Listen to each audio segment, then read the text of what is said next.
Definitely not fried chicken. Is it worth playing? Hello and welcome to this video. I'm Pixelated Quest and today we'll be playing Definitely Not Fried Chicken and figuring out if it's worth playing. If you like this video, please consider subscribing to my channel and leaving a like or a comment. Now, this game goes by a couple of unofficial aliases given to it by its fans. One is the Breaking Bad Simulator and the other is Drug Simulator, and you will see soon why. Definitely Not Fried Chicken is a dark humor-infused single-player crime management simulation that was released back in January 2023 as an early access title on Steam. It finally took off its early access apron and served its full release feast on September 29, 2024. The game is developed and published by Merge Games. Since its debut in early access, the game has been showered with regular content updates, bug fixes, and the occasional sprinkle of new features.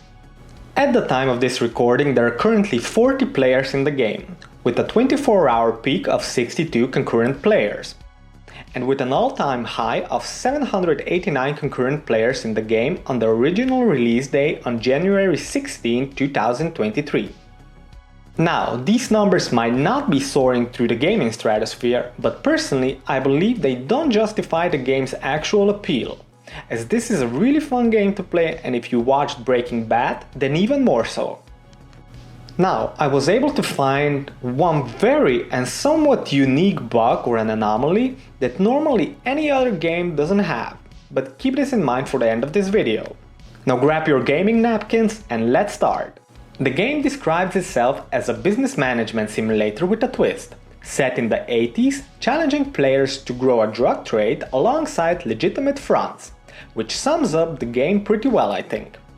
Now, I played this game for quite some time up to this point, but for this video I have decided to start off with a new game just so I can see what is the difference between the full release version and the early access version, which I played somewhere around June of last year. Our first order of business in the game is to acquire a subplot for our hideout, which we will soon transform into a blooming production facility. Right out of the gate, I can construct a cannabis room, a default option that sets the stage for our operations.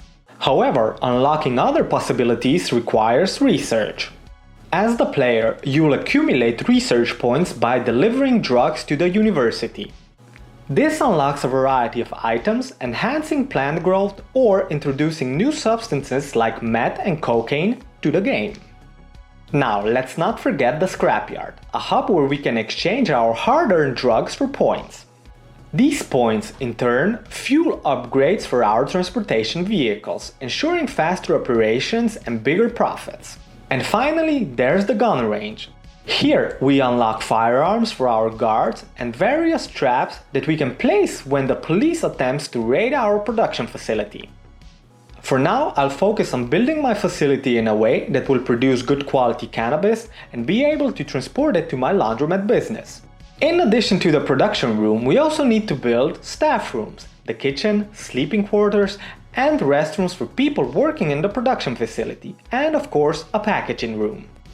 The same goes for any front business that we will be opening, aside from the sleeping quarters.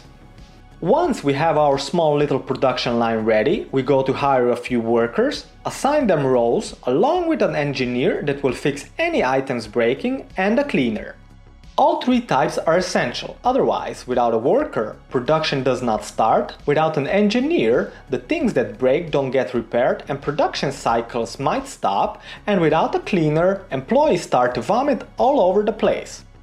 Once we have the production running, we can start to focus on our front, keeping an eye on our cash tab all the time, as we can choose from a variety of different businesses, these being a laundromat business, donut business, chicken fried/hamburger joint, seafood restaurant, cocktail business, and a casino.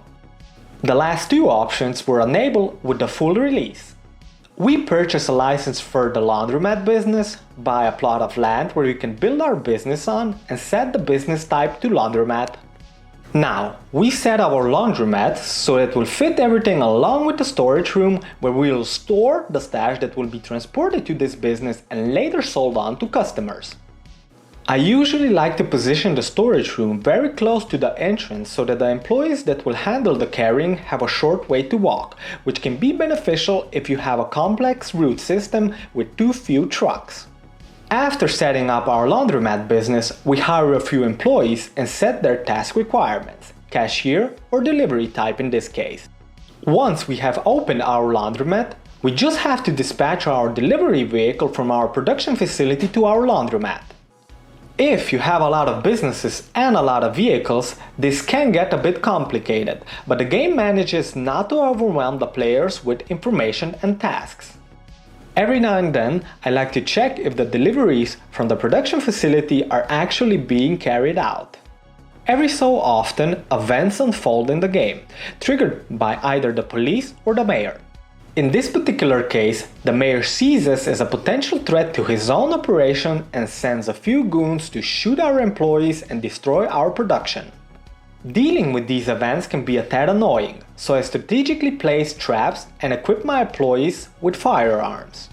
Strangely enough, the set traps don't always work, and employees need to have firearms enabled under their tasks, otherwise they just take a beating. To be honest, the most efficient way to handle these invasions is either setting up elaborate corridors with only one entrance and a massive horde of traps, like I did here. But not all traps and guns always trigger, making this approach potentially costly and ineffective. Another method is also to go into the building mode before refusing to pay the commissioner's new yacht and delaying the entrance door to your building. This way, the sand thugs won't be able to enter your production facility, and after about a minute, they will all leave without causing any harm, allowing your production to resume. Oh yeah, and afterwards, don't forget to place the door back. Now that our front is operating and generating revenue, we can focus on other aspects of expanding our drug empire. While supplying one of my laundromats and delivering cannabis to the scrapyard for research points, I build another garage for transportation for my second laundromat. Then I proceed to build my second laundromat. Similar to before, I have to construct a storage room, a resting room for my employees, staff toilets, and a resting room for guests, and naturally the main floor with the washing machines.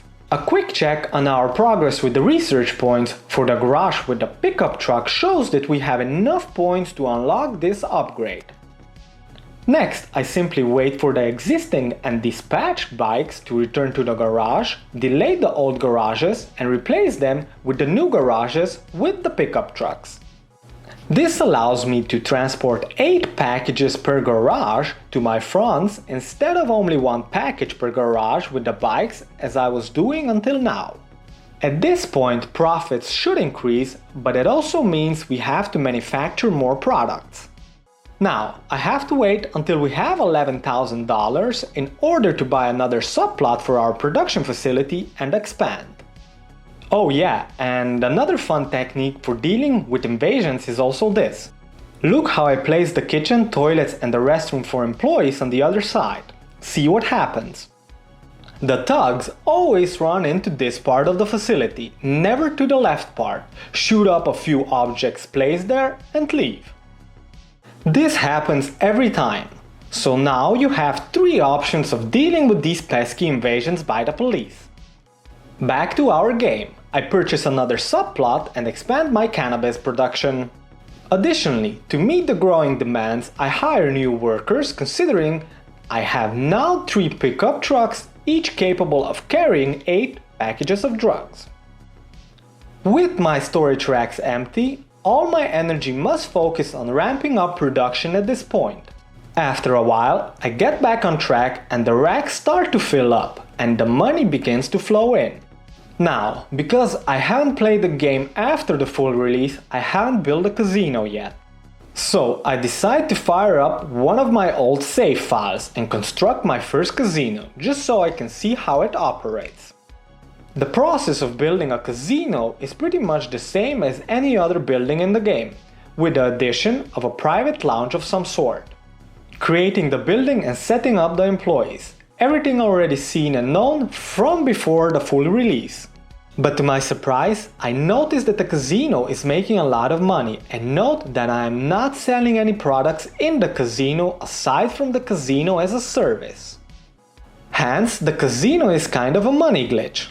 If you have enough money in the bank to buy the license, the plot, and hire employees to run it, you can most likely generate good profits with it.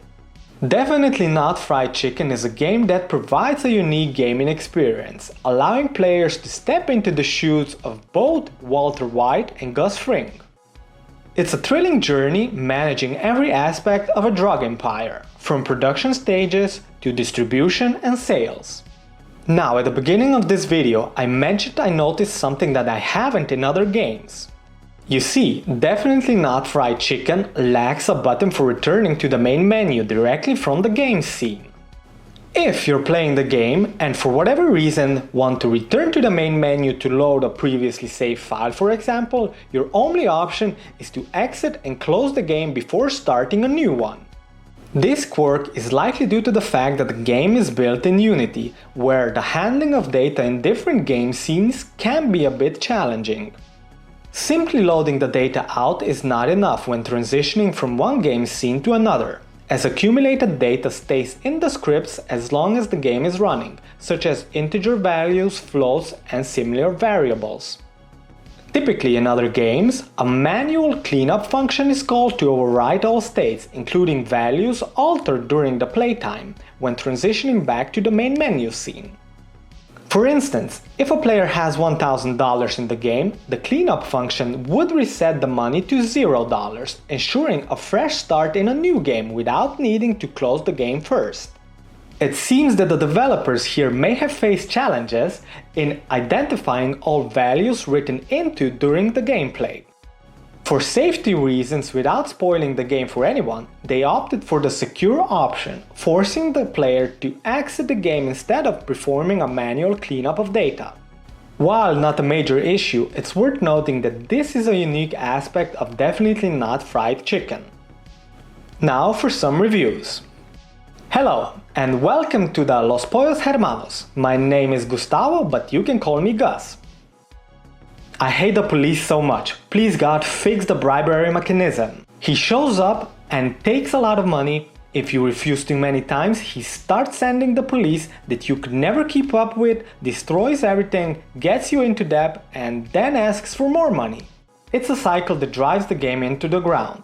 Really fun game though, just do something about this please.